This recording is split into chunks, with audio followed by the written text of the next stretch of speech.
Hello and welcome to Supposedly Fun. My name is Greg. I'm Joel. And you all know Teddy, the real star of this channel. Yes. Yes, undisputably. He will either go to sleep in a moment or want to leave. It's been hot today. We had a snap where it was really cold. Yeah. And then it got hot again. So I don't know if he's going to want to hang out the whole time we're here, but we're going to try to see if we can get him in this video where we are doing what? We are doing our monthly wrap-up for August. Yeah. How was your August? I read a couple of really good books and a lot of smut. Fair. You had a very productive month, though. Yeah, I did. Yeah, you did. You got a lot done. Yeah. I only read 7 books, and you definitely beat me. I'm going to move the camera just a little bit so that people can see Teddy a little bit better. Okay. Oh, there's Teddy. All right, how's that? So I said I read 7. How many did you read? I read 10. You read 10. And it was a good reading month for the most part. Do you want to go first since you have more? Sure. And I'll probably in. lump mine because it's a trilogy. So Okay. The first one I read was Lumberjack Under the Tree by Kira Andrews. Christmas. And it was a Christmas little mellow male romance. It was actually kind of cute. I really enjoyed it. These two guys kind of meet on a job cutting down Christmas trees.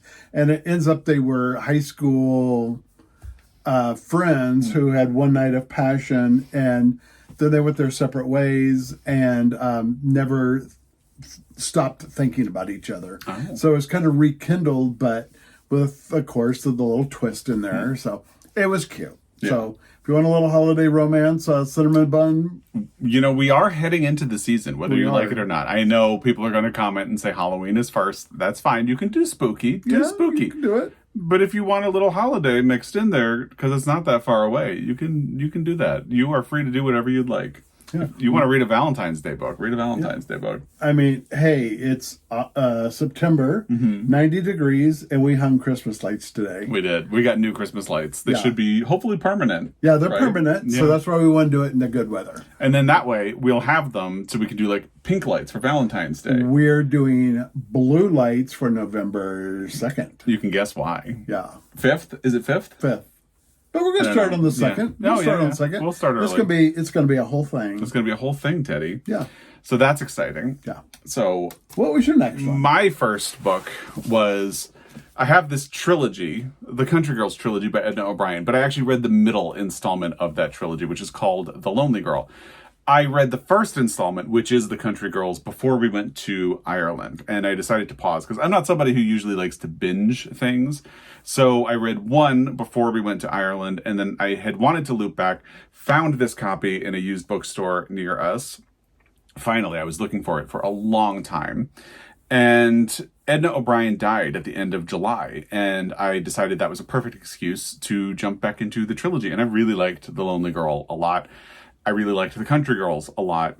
I had been wanting to read Irish authors before we went to Ireland, and I definitely wanted to make sure I didn't just read white male perspectives. So Edna O'Brien was part of a big key component of making sure I got a female perspective on Ireland, and it's really good because it is very much about the way women were treated in a patriarchal society and a heavily religious society, and how they were kind of kept down and not allowed to really pursue their dreams. It's just, I have a whole video where Friday Reads where I talk about this at length, so I'll link that video down below.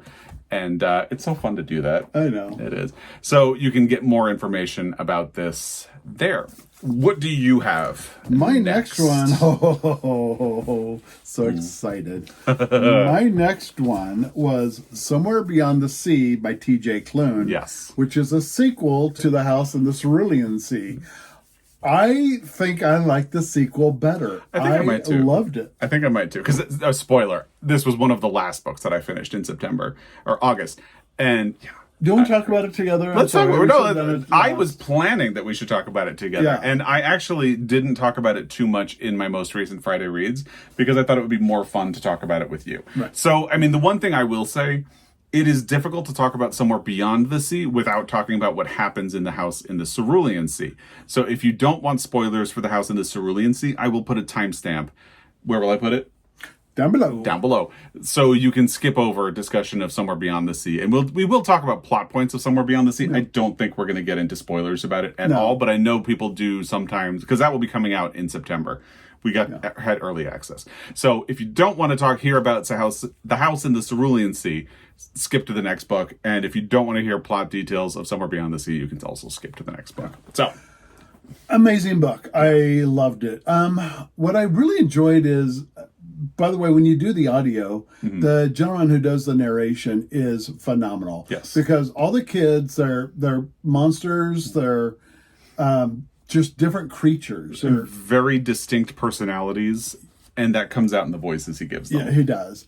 My favorite character is Chauncey, who is kind of an amoeba. Like a blob. I think blob? They said at one point they say he's like a cross between a sea cucumber and a blob, I guess. Yeah. So they don't really know what he is, but he's so funny. He is funny. He's charming. You love him. He wants to be a bellhop. That is his goal in life, is to be a bellhop. And the sad thing is, because he's a monster, traditional people would say, that's not going to be an option for you. But Arthur Parnassus, who runs the sort of orphanage on Marsyas Island, encourages him. So he encourages all his kids to be who they are. They are monsters. The outside community does not like them, does not trust them, but he encourages them to be the best form of who they are. And that's what I like about it. It just is teaching children, kids, monsters, whatever, just to be the best part of who you are. And another thing I really like about it is I think it definitely speaks to both of us as people who have been foster parents. But one thing I've really noticed as friends of mine have become parents themselves is that I feel like there's a new approach to parenting that is starting to happen.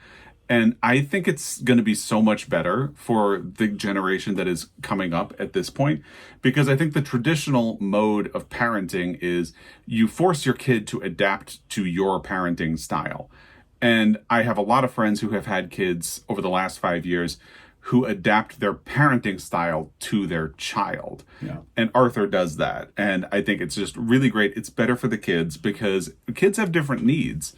And not everybody is the same. Not everybody learns the same. And you can't just force someone to adapt to like a cookie cutter outlook on life. And it's just really good. So the first book deals with the kids coming into the house and making sure it's a good place for the kids. Yeah.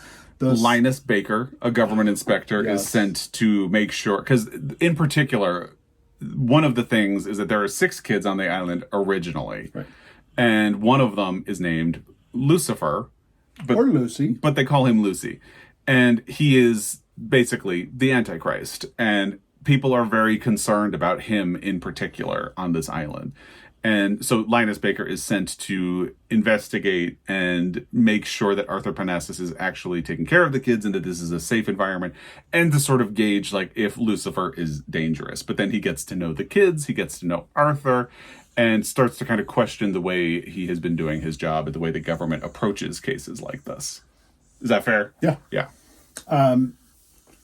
Linus becomes very close to the people in the house and understands how the kids are, understands how Arthur is, and puts a good fight for them. Yeah. So going into Somewhere Beyond the Sea, now they're challenging Arthur in his past. Yeah. And then they bring a new child who is a Yeti into the mix. And I love him. That is such an adorable process of bringing David into the household.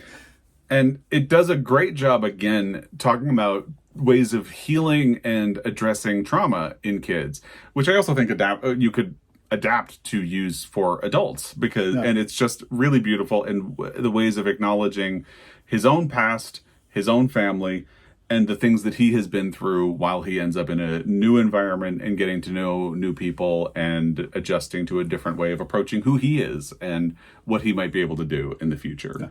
One of the plot points of the book is David knows he's a monster. And they try to teach the kids, no, you're not monsters. But they do kind of, I think, at a point, encourage David, you are a monster, but what kind of a monster are you? Yeah. And I think it's brilliant how they describe how to be the type of monster he is. Yeah, because he takes pride in that. Yeah. Yeah. adorable books for both of them. I think it's good for kids. I love them for adults. Pretty much every adult we suggested this book to has loved it. So I highly recommend. Yeah. So if you have not read The House in the Cerulean Sea, I would recommend reading it. And I do think if you are interested in Somewhere Beyond the Sea, it makes sense to go back and do this one first, because you will still get introduced to all of the characters and who they are, but I think this gives you a better foundation. And a lot of the stuff that happens in Somewhere Beyond the Sea kind of expands from here. I also think it does a really good job aging the characters a little bit. Like Sal is 15 in Somewhere Beyond the Sea. Sal, I wish we had his name. He's such a great kid. Yeah. And so he's kind of getting ready to face adulthood. He's in a very different place than he is in this book. And they do a really great job with that. And it does a great job kind of mirroring the plot a little bit while not feeling like a retread, because another inspector comes to the island in Somewhere Beyond the Sea. And it's just a delight.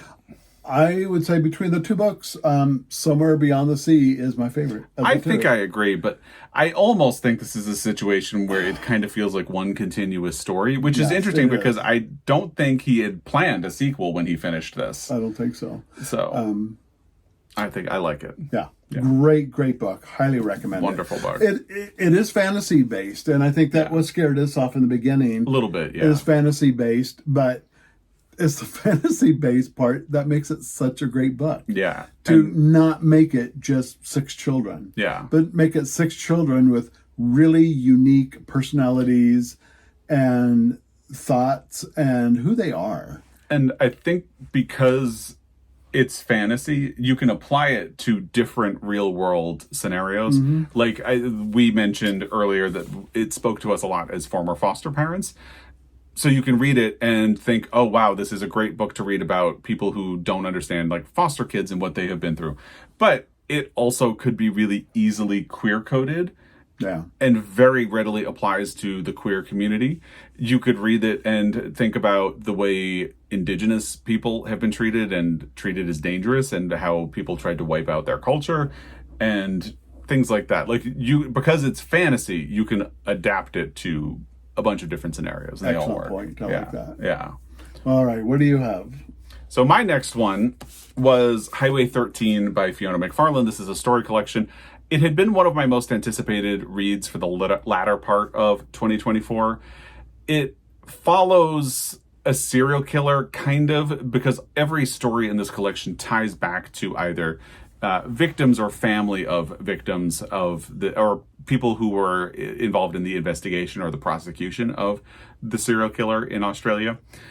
And it doesn't treat true crime in a very lurid way or a sensationalistic way. It's sort of grappling with the impact of the crime on a community. And that is what had interested in me. I didn't really like the execution of this. So it ended up being a disappointment, but yeah, I'm glad I read it. It was an easy read, and I do still think it has a lot of interesting points. I think the concept is the most interesting thing overall. The execution of the individual stories was only okay for me. What do you have next? My next book was highly anticipated for me because I really wanted to read it, and it is a beautiful book, incredibly sad. It is titled Singled Out, The True Life of Glenn Burke.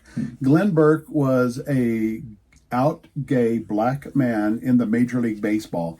I had never heard of him. I did because I used to go to the Royals a lot, and when he was on the LA Dodgers and then later on the Oakland A's, they played the Royals. Okay. Glenn Burke is a fascinating person. No apologies for who he was. He was himself. He loved life. He was very charismatic. He was just out there and himself, and he loved everything. He was actually more talented in basketball than he was baseball, but he got drafted in baseball. That's interesting. But he made his way up the minor leagues, got into the major leagues, and while in the major leagues, one of his big points that defined him was every time they'd come across the field, they'd always slap hands. And one day this guy made this triple play. It's so exciting. Glenn says, let's go up high. And then he created the high five at that point. Yeah. I've done a lot of different research and reading saying other people may have, but more sports background said it came from Glenn Burke. Well, there you go. And so he created the high five. A question you never thought to ask, and now you have the Now answer. you know. The more you know. Yeah. He went on to still be a phenomenal baseball player, but at one point when he got traded back to the Oakland A's, he was spending a lot of time down in the Castro. Then they said, they pulled him in once and it's like, we're going to give you $75,000 to marry a woman. Oh, God. And back in 1975, that's a lot of money. He goes, no, I'm not getting married. And at that point, they then kind of forced him out and kicked him out of baseball. Wow. The rest of the book goes on to his life, which is really horrific of how downhill his life went. And for such a decorated and Talented. big all-star, talented baseball player, he was not treated well. I cried so much through this book. But it was a really good, honored book for who he was. And so there was called Singled Out by Andrew Moranis. Really good book. If you're a baseball fan, gay historical fan, or just how people were not treated right. And there's so many elements to this book, which is made it such a phenomenal book. I mean, it's a gay book, it's a history book, it's a sports book, it's really enlightening book and a really sad book. Yeah. So, okay, I got to stop now. Before we don't want to get emotional. Next? So my next one was The History of Sound by Ben Shattuck, which is a story collection. Now, this actually takes us to a little past the middle of August because I started very slowly in August. I think I got through The Lonely Girl quickly. I dragged a little bit in Highway 13 just because I wasn't sure if I wanted to DNF it or not. But while all of that was going on, I was listening to the audio of The History of Sound, and I really took my time with it because I loved it and I was savoring it. And I thought it's a really great story collection.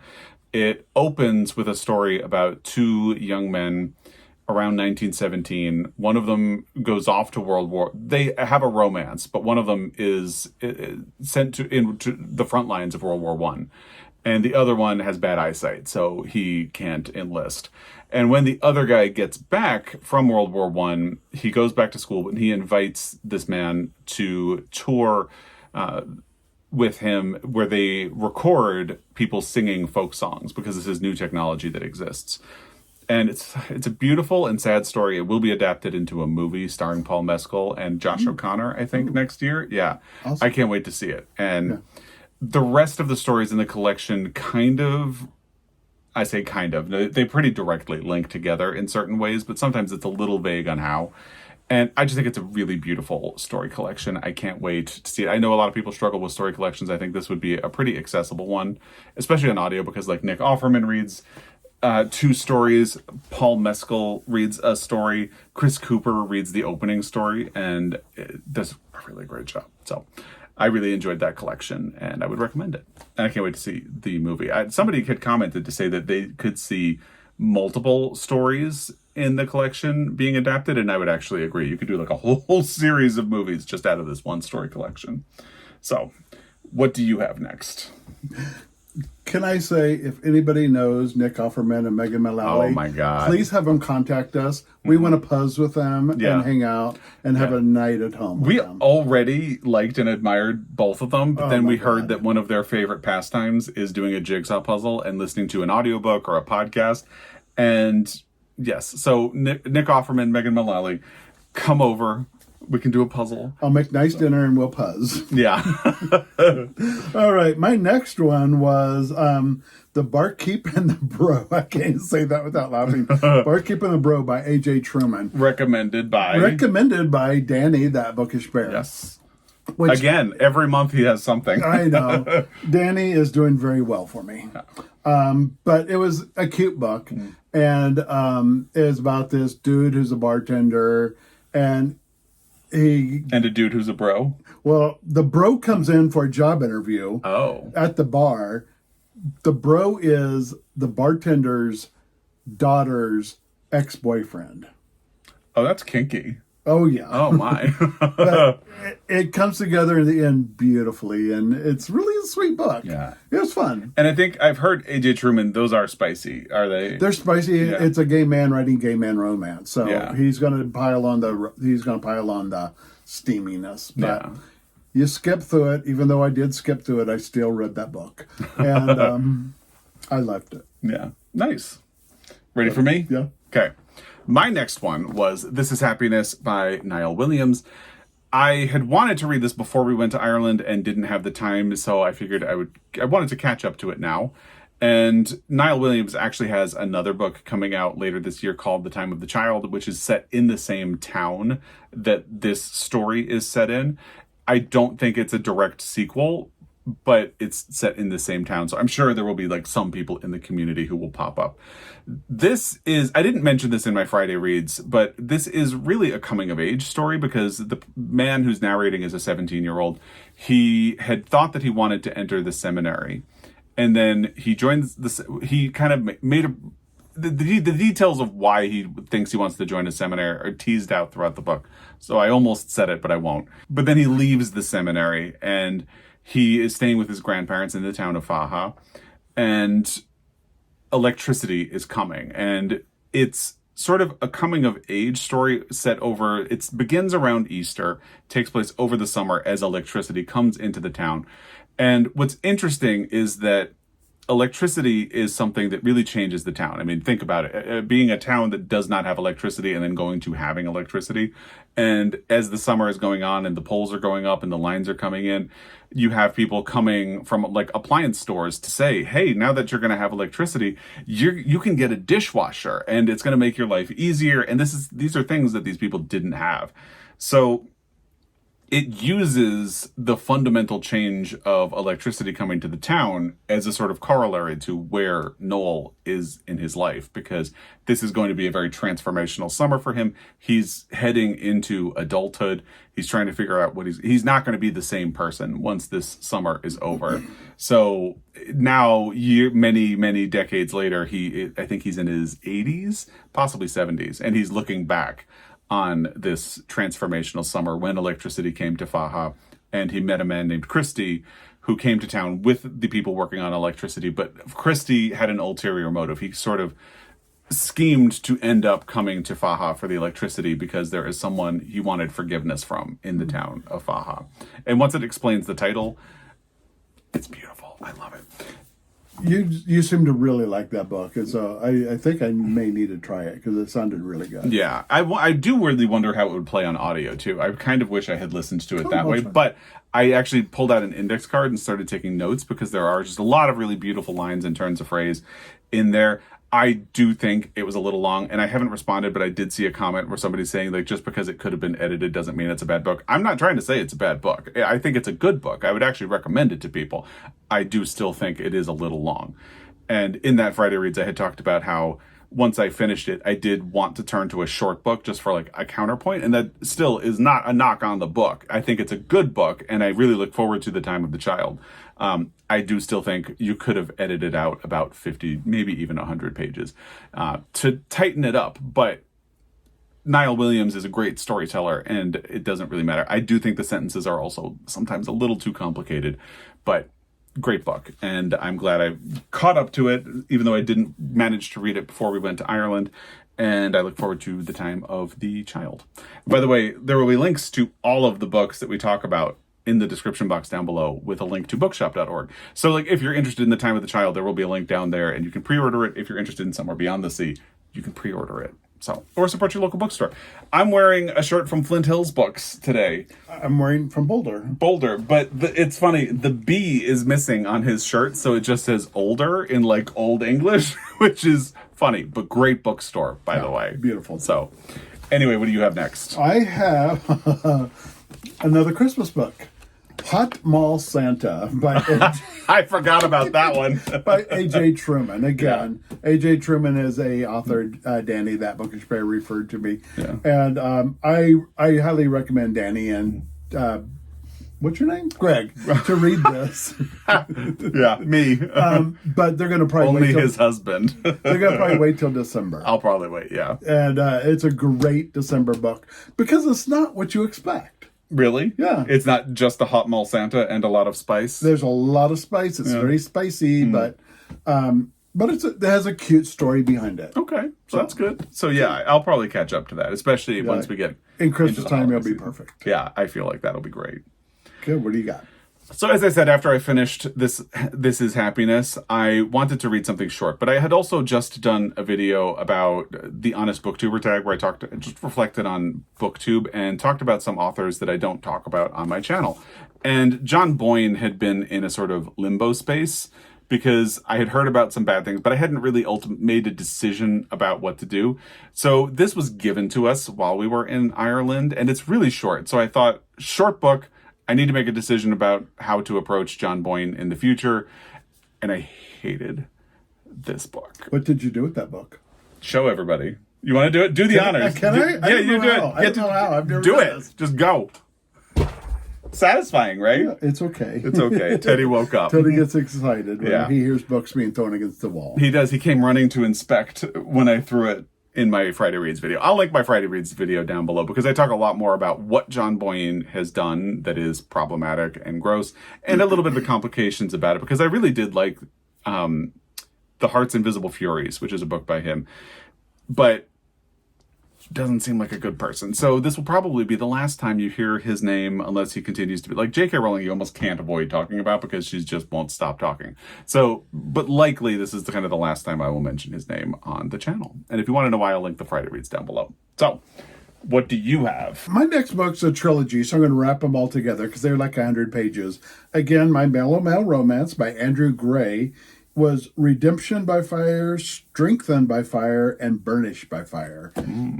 So I started the first one, Redemption by Fire, and the first 50 pages, not even 50, the first 10 pages, this guy comes in just blazing of arrogance and just spouting off just aggressive. Yeah. It was actually too aggressive. It was like, oh no, I'm not doing this. I did not think you were going to continue reading the book. I was very surprised when you finished it. And then I was very surprised you went on to read the other two. Because, like, yeah.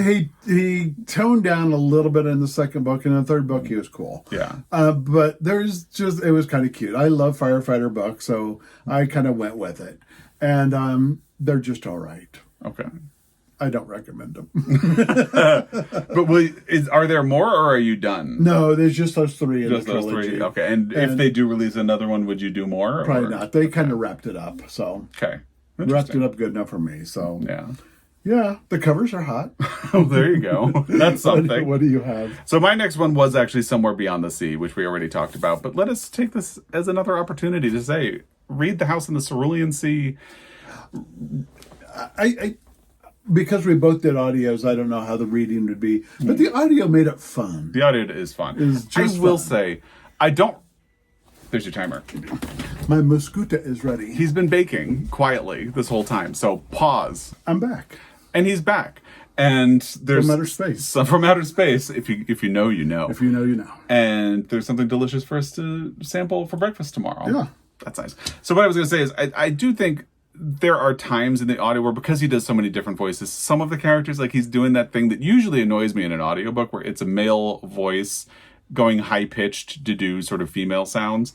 Like, kind of like this, right, Joel? Not that bad. That sounded almost Elmo. I can't do voices, but, I'm not going to try. I feel like, because he's so good at a lot of the other voices and the story is so charming, a lot of the time something that would usually be a turnoff in one book can work in another if it's done well. So I still think I was sort of on the side of it. But anyway, so that was my next one. I have one more book. Do you want to do do you have one more? I have two more. Two more? Okay, so do you want to go and then I'll do my last one? Sure. Okay. My next one is one that Greg read that I really wanted to do, was Furious Hours. Murder, Fraud, and the Last Trial of Harper Lee by Casey Sepp. Yes. I was very intrigued by this. You said it was good and probably I'd enjoy it. I talked about it in the video I did about books that should be adapted into movies. Because my pitch for this one is give Harper Lee the Capote treatment. Sorry. And I agree. This would probably be a fun book because Harper Lee did. So it starts off with the trial of this preacher who people around him start dying. Yeah. And it's kind of obvious what's going on. Then they go to the second part where they actually talk about Harper Lee and who she is or was in her life. And then it goes, the last part kind of deals with the work she put into doing the book she was creating. Fell apart at the very end, and she was not able to publish it. And I don't think they can even find the notes on it. I can't remember. That was one thing that was interesting for me because I had completely blocked out the first half of the book because my thought at the time was, well, the second half to me is so much more interesting because that's where you really learn about Harper Lee, and the first half is almost like a true crime because it's just talking about the details of the crime leading up to the trial. So I didn't remember the specifics of that. But then even as you were reading about Harper Lee, there were a lot of details that I hadn't remembered. So I might reread this at some point. I didn't realize Harper Lee was basically Truman Capote's research assistant on In Cold Blood. Yeah. And so we need to watch the movie Capote because I knew that from the movie. Yeah. So. And I want to watch In Cold Blood. Oh, yeah, we should. I've never seen a film adaptation of it. Yeah, I've only read the book, which is great, by the way. So growing up, my next door neighbor was friends with the Cutter's family that was murdered in Cold Blood. Yeah. So I'm 1 degree of separation. I was going to say, how's that for 6 degrees of separation from? I really enjoyed the book. I thought it was very good. I learned a lot about Harper Lee from what you've read and what you and I have talked about. They do give a different opinion on Go Set a Watchman of not being published. But in the book, they kind of inferred it wanted to be published, which there's conflicting issues here. And I kind of believe what you've read over what is in the book. I feel like even so, I'm fine leaving To Kill a Mockingbird the way it is. Yeah. So I love it. But I thought this was a very fun book. I do like true crime, too. That's the shirt I should have worn today. I should have worn my To Kill a Mockingbird shirt. I was talking to Joel. I was like, I don't think I have a t-shirt I can theme to anything we read this month. And well, I read. Well, but still. Yeah. Any excuse to wear my To Kill a Mockingbird t-shirt. I love it. Yeah. Okay. What do you got? My final book of... I almost feel like you should count this. My final book of August was Montana 1948 by Larry Watson. And the reason I say Joel should count it is that this book it's brutal. It's good. It's really good, but it is kind of brutal. And there are parts of it that, I don't want to call it scandalous or salacious, but like basically every 20 to 30 pages, I was like, oh my God, Joel. And would tell him everything that had, like, let me catch you up on everything that happened. I count that book on mine. I feel like he probably 11 books this month. There you go, because he knows everything that happens in this book. I'm willing to bet if I asked you, you could recount the entire plot, which is, theme. You have somebody from years in the future looking back at the summer of 1948, and. This is another pivotal year for him and for his family. It's another coming-of-age story that uses one summer and the transformational things that happen in it as that sort of transition into adulthood. Although in this case, instead of being 17, the narrator is 12 at the time that things are happening. And when Earth by John Boyne didn't work out, I still wanted a short book, and I had just done my book haul, which included this. And as I talked about what it was about, I was looking for my next book. And so as I was starting to reshelve all the books from it, I was looking at it and I was thinking, this actually sounds like perfect for me to read right now. And then I noticed this blurb on the front from Louise Erdrich, and that's kind of what sealed the deal. So great book.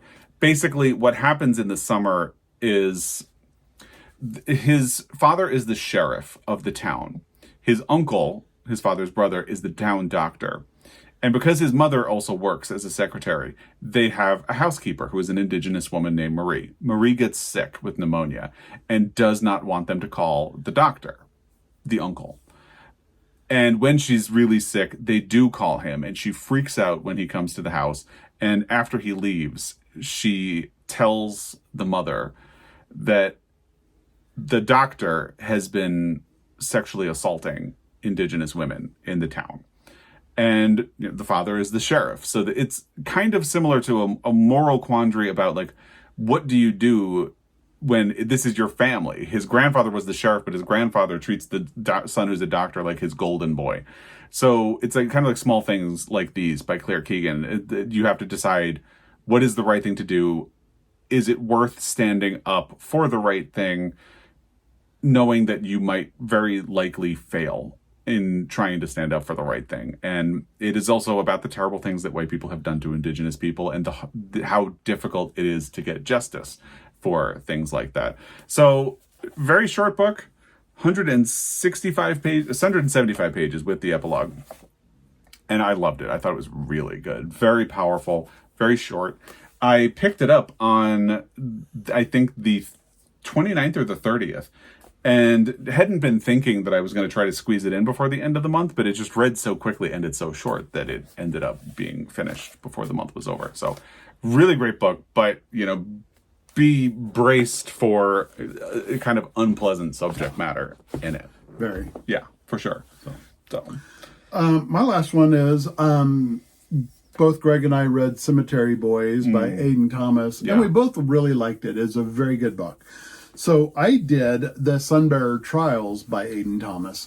It's a little bit Hunger Games and a little Indiana Jones.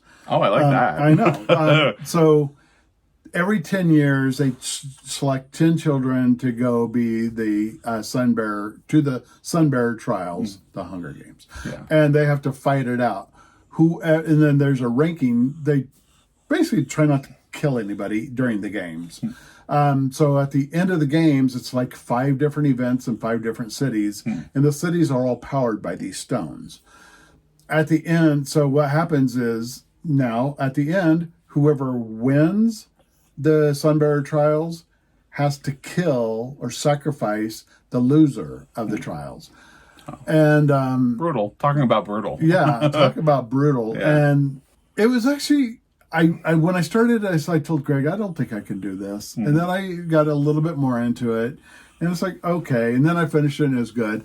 I am wanting to do the sequel. It just came out, Celestial Monsters. I don't remember the name. Yeah, I think so. I trust you. And I've had so many things pop up on my TBR that I got to get to first. Yeah. So I will do it before the end of the month. Okay. But Sunbearer Trials is good. It's a lot of fantasy, and which isn't my strong suit of enjoyment, but the book actually worked pretty well for me. Which is a shame, because Cemetery Boys is the type of fantasy that we don't typically read, but it worked. And yeah, I don't think it's a spoiler to say, because you told me this much. The Sunbearer Trials ends on something of a cliffhanger, so I think the difficult thing about you getting books popping up on your TBR is that it definitely feels like one of those books that you're supposed to jump to the sequel. And the last line of the book is to be continued. Yeah. And I think there's a big gap in between them. Because the second one's just coming out, right? And I got an advanced reader's copy on it. So I started it, but then Maid came up on Libby. Yeah. And I didn't want to push it back any farther. I've been pushing it back forever. Yeah. And we will probably run into Stephanie Lamb here in where we live. Yeah. And I want to be able to have that under my belt if we ever do. I have told him, I've told you, you will love it, but it will also make you mad. Yeah. Not because of her and things that she does, but because of the way people treat her in the book. Yeah. So she has this incredibly gorgeous dog who's a big Saint Bernard. She does. Because I follow her on Instagram, so anytime she posts a photo, I have to show it to him. So that was my month. Okay. Well, I am carrying one book into September with me, and then I started one book this morning that I'm probably going to finish tonight, honestly. Probably, yeah. So my first book of September, here's your preview, will probably be Mooncakes by Wendy Zhu, Suzanne Walker, and Joamette Gill. This is a graphic novel. It's kind of witchy. It's got werewolves. And you are probably wondering, like, hey, Greg, that is not a very you book. It's important to push your envelope sometimes. And we saw this described as a big gay hug of a book, and that honestly immediately intrigued me. So I got it from the library, and it's a very quick read. So far, it is cute. But I'm only like halfway through, so I'll probably finish that tonight. So that's something I'm carrying. I'm starting now. And on audio, I'm doing Bel Canto by Ann Patchett. I think I'm a quarter of the way through it at this point. A little more than a quarter, probably. And that is... I really loved Tom Lake. I did not like Run by Ann Patchett, and it'll be interesting to see where this one lands when I get a little further. So that's how I'm beginning September. Do you have plans for the month? I do. Oh, wait, I have one more book, so 12. 12. It keeps growing. I know. Chapter 8 of Inland Island by Josephine Johnson. Yes. I'm reading one chapter a month because every chapter is a month. So I just finished August. Now I can jump into September. You can jump into September now, yeah. So, but my next reading project is I want to do Made by Stephanie Lan. And then probably bounce back to the sequel to the Sunbear Trials. And then Tuesday is the new release of a series I've been reading, Unsub, by Meg Gardner. Yeah. And so it's the fourth book in her series is coming out. Okay. So I got a lot of things just lined up, ready to go. Yeah, you do. Yeah. You sure do.